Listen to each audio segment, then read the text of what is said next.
You're listening to the Jamie Meloni Real Estate Show with local expert Jamie Meloni. Now, here's Jamie. Hi again, everybody. Happy Monday and welcome back to the Jamie Meloni Real Estate Show here on 1250 Wins WHNZ.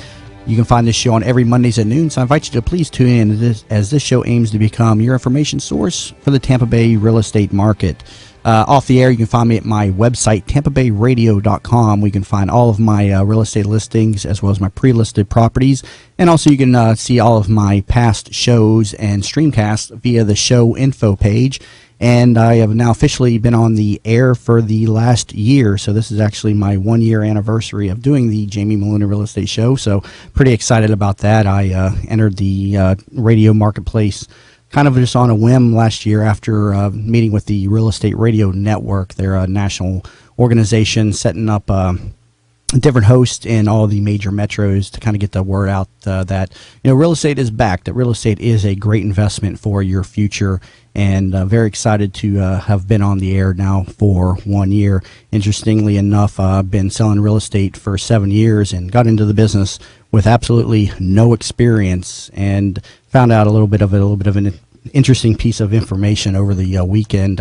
My first job in real estate, I was selling vacant lots for a development up in Odessa. It was Swan Cove, and I was finishing my degree at University of South Florida. I have a degree in finance. I was a college dropout. My first time in school, I was an old chemistry student and worked for 6 years over at Mosaic, specializing in fertilizer analysis.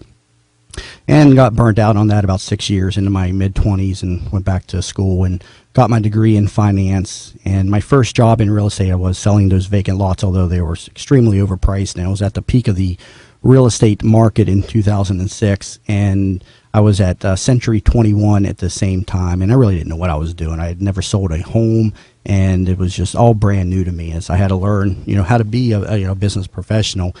And worked with a very savvy investor at the properties, and I could tell the guy was kind of a little bit of a into things he probably shouldn't have been. I don't want to accuse him of anything back then, but interestingly enough, he was indicted on some charges actually back in March, of which he pled guilty to for biofuel fraud. And he had wanted me to come work with him after the development that they were working on tanked. And fortunately, I turned him down, but now he's facing 5 to 20 years in federal prison for biofuel scam. He ended up going on to purchase a farm down in Fort Myers, and he was growing these plants, their tropha plants and everything, and saying that this was a fuel for the future. Ended up swindling about $3 million from unsuspecting investors via, a Ponzi scheme. And I just, when I met him, I ended up working with this guy for 8 months. But fortunately, dodged a bullet in my career. I could have, went and worked with him and maybe, unfortunately, gotten mixed up into something I didn't want to get mixed up with.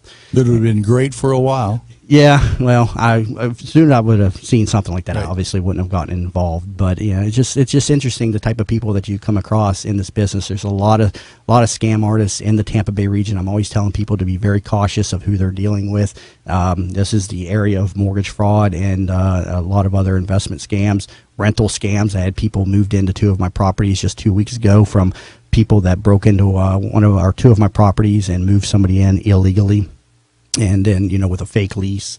And so there's just a lot of stuff out there that you need to be aware of. You mentioned that, but in talking about Tampa Bay area and fraud, but so much so that last year when I was doing my continuing education class, part of it was about fraud, and it was about a particular case and a guy right here in Tampa. Yeah. Who's locked up right now. Yeah, so, but now I was fortunate enough to turn him down. That development ended up tanking, and it's basically an overgrown field now up in Odessa. And I ended up joining Coldwell Banker, meeting my mentor, a lady by the name of Amanda Huggins, who taught me how to sell foreclosed properties. And here I am 1 year now on the radio. So, things worked out for me. It's just all about, keep on going and to bring into my into the show my favorite saying: the race is not always to the swift, but to those who keep on going. And something that hung on my wall as a child growing up that my father put on my wall, something I think about every single day, even when I feel like I'm not, producing where I need to be. It's not always to the swift, but to those who keep on going. So just a little bit of motivation for anybody out there, listening to me right now. Want to go ahead and bring in my second guest. We're going to be talking about reverse mortgages here for the rest of the show. Malcolm Tennant. Malcolm is the branch manager of Access Reverse Mortgage, and since 2005, Malcolm has overseen the funding of well over 1,000 reverse mortgages. Malcolm is a member of the Pinellas Realtor Organization, an area agency on aging's better living for seniors, as well as Financial Planners Association and Florida Association of Mortgage Professionals. Malcolm, how are you doing today? Just great, Jamie. So let's start with the basics. Tell me, what is a reverse mortgage? Sure. That's the single simplest question to answer, and the most complex source of misinformation. Reverse mortgage is just the same as any other mortgage in almost every way. You're going to borrow money. You get a statement in the mail each month. We'll tell you how much you borrowed, tell you how much you owe, tell you how much interest was charged the month before. With a regular mortgage, you would then pay the interest and probably some of the principal. With a reverse mortgage, you don't have to pay anything. You can if you want. Most people don't, though. So really, a reverse mortgage is just like any other mortgage. It's just that simple. There's another big difference with a reverse mortgage. It's the only mortgage I know of that's non-recourse. So when the day comes to sell the house, and that's when the borrower leaves the house by death or by choice, but when that day comes, if there's more owing on the property than what the property is worth, FHA is going to step in and pay the shortfall. Right. That's something, I want to bring up. We were talking about HUD earlier. Now, this is another government-insured product, the reverse mortgage. Tell us a little bit more about that and the origins of the reverse mortgage as well. Sure. First, let me say that under any normal economic conditions, FHA is never going to get near this property because the way the program's designed, you can borrow a certain amount of money based on your age. The older you are, the more you can get. And the expectation is your house will go up in value a little bit each year as the interest accumulates. So under most scenarios, the equity is going to be there throughout the lifetime and therefore the heirs as well. But if we run into a situation like we did in 2008, 9, and 10, where the market crashes, a lot of those loans that we wrote in 2005 and 6 that are coming due now, FHA is having to pay on every one. FHA got involved in reverse mortgages 25 years ago. Actually, in 1988, FHA and AARP got together and designed the program we have today. And there's a lot of safeguards built in as a result of that. The program's heavily regulated and very safe for, I say seniors, but it's for people 62 and over. And I'm 61, so I'm kind of dropping the use of that word now. Right. And so basically, you just have to have some equity in the home. You don't have to have full ownership of the home, correct? Or as far as you can have another mortgage on the property and do a reverse mortgage. How does that work? Right. About half the loans we do, the home is free and clear, and the people are getting the reverse mortgage to generate some income or a line of credit. The other half, they have an existing mortgage, and we're doing the reverse mortgage to get rid of that mortgage. So we simply pay off the existing mortgage with a reverse mortgage. The benefit to the borrower being they have no monthly payment now for the rest of their life as long as they remain in the house. Okay, so they can't have both a reverse mortgage and an existing mortgage. The reverse mortgage has to be able to cover the existing mortgage. You can't have both on. I guess if you did something like that, you would want to do a home equity line or something where you wanted to take out some of your equity but leave your other mortgage on the property. Am I correct? Yeah, I see that. It's interesting you mentioned HELOCs or home equity line of credit. I see a lot of people struggle with the decision between a reverse mortgage and a home equity line. Home equity lines you can usually get with no closing costs or no out-of-pocket anyway, closing costs. With a reverse mortgage, there are closing costs. They're almost all financed, so they're not out-of-pocket, but you do incur closing costs. So what I see with the home equity lines is they all have a term to them. They're all going to come due at some point, and we're starting to see a lot of loans that were written, home equity lines were written 7, 8, 9 years ago that are going to start coming due here in the next few years. And the problem with that is if you get a home equity line today, you don't know where you're going to be in 10 years. Are you going to have the credit score to qualify? Will you have the income to qualify? Will the lender still be offering a similar product to renew that line of credit? With a reverse mortgage, once you do it, it's for life as long as you stay in that house. It's a permanent solution versus what could be a temporary fix. And there's a lot of misinformation out there. Even fellow realtors that I talk about, they're like, "Oh yeah, the government's going to steal the home," and I talk about some of the misconceptions that we see out there with reverse mortgages. Well, that's the biggest one is that you're giving up ownership of the home. You're no more transferring ownership of the home with the reverse mortgage than you are with the traditional mortgage. It's always the borrower's home. There's the big difference, like I said, you don't have to make payments, and you've got an added benefit that it's a non-recourse loan. Right, and I guess there was an article that came out in the Tampa Bay Times a few months ago, and you were in here. We were talking about where somebody using a reverse mortgage lost their home, but they lost it because they didn't pay taxes and insurance. Correct? Tell us a little bit about that. Yeah, it was front page of the Tampa Bay Times in June, and you may have seen it was a Sunday paper. The headline was "The Fix That Failed," and if you read the first few paragraphs, it sounds like these people got a reverse mortgage. Now it's in foreclosure. Reverse mortgages are bad. That was kind of the gist of the article. The truth of it, though, if you read back into the inner pages, was that this couple had got a reverse mortgage in 2007. In 2009, they didn't cut some limbs around their house that an insurance company had required them to cut, and they got canceled. They got a new policy. They didn't pay that. That got canceled. So then the lender force-placed the coverage, as they have to do. And so bottom line is they went from 2009 until this year, 2014, and did not pay their homeowners insurance. So it shouldn't have been a surprise to anybody that they were being foreclosed on, but the Tampa Bay Times felt that was a front page story. Yeah, it just didn't make sense. I mean, I saw that too, and I called you and I asked you. I said, this has a negative connotation, on the headline, but I read the article and I'm thinking, I don't really get.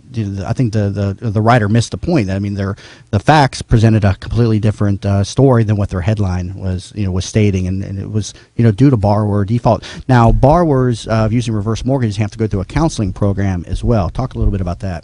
Yeah, FHA requires that anybody getting a reverse mortgage before closing has to do actually before we do any processing on the loan, has to go through a telephone counseling session with a trained reverse mortgage counselor. So it's for two things: to make sure that I'm giving good information, but also to make sure that everybody getting involved in the loan understands what's going on. Yeah, some great information. Got to take a quick break, but coming back from the break, we're going to talk about how you can use a reverse mortgage to purchase a home as well, something that's not commonly known within the real estate community. So stay tuned to hear a little bit more with Malcolm Tennant of Access Reverse of that, and you're listening to the Jamie Meloni Real Estate Show here on 1250 Wins WHNZ. Mortgage. You're listening to the Jamie Meloni Real Estate Show with local expert Jamie Meloni. Now, here's Jamie. Hi again, everybody. Thanks for staying tuned in to the Jamie Meloni Real Estate Show here on 1250 Wins WHNZ. Joining me in studio now is the lovely Stella Giudicelli. Stella, how are you doing today? Good afternoon, everyone. I'm excellent. How are you today? Hey, great. And we've been talking with Malcolm Tennant here about reverse mortgages. He is an expert contributor to the Jamie Meloni Real Estate Show and owner of Access Reverse Mortgage as well.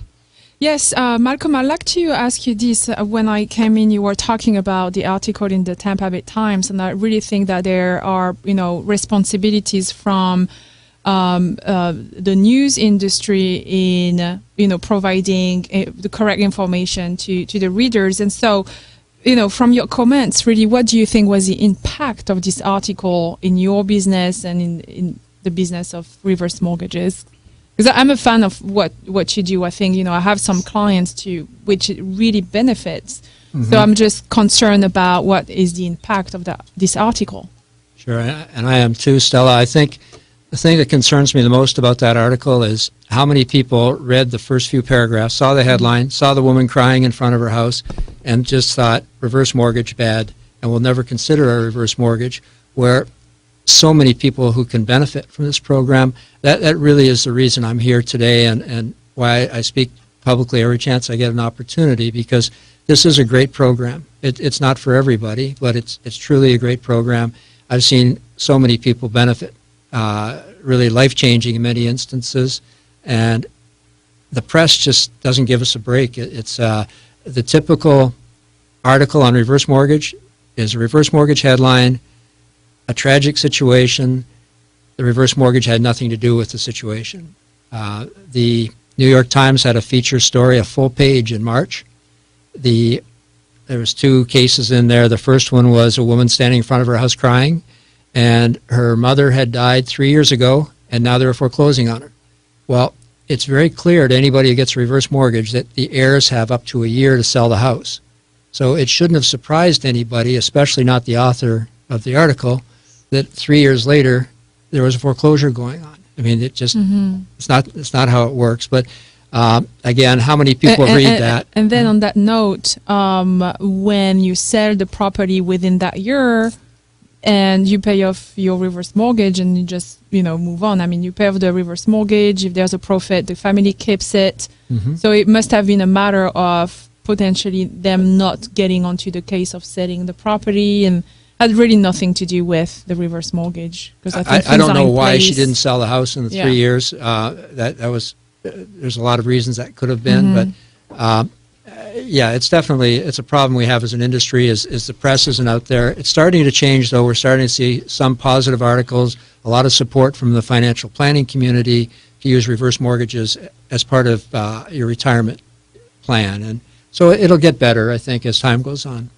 Now, Malcolm, let's talk a little bit about the reverse mortgage for purchase program, where people can use their existing residence as the funds for a new residence. How does that work? Well, so let's say you've got a buyer that's got $100,000 cash and wants a house to retire in with no mortgage payment.